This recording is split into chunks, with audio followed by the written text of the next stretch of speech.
Alright mga ka-amigo, good morning. Ito yung binili ko dati. Pero okay pa to, walang problema to. Natanggal lang yung ano niya. Natanggal lang yung mga pintura.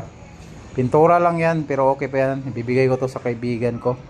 Since na hindi pa ako naka-order ng bago, bigay ko muna sa kaibigan ko.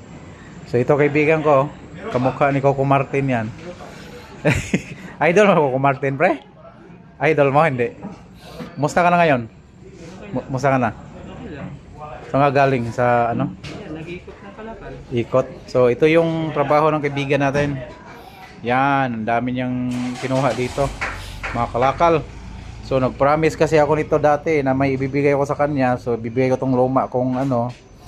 Kasi ano hindi naman to luma, natatanggal lang yung ano niya, yung mga pintura, pero okay pa to, walang problema to. Kaya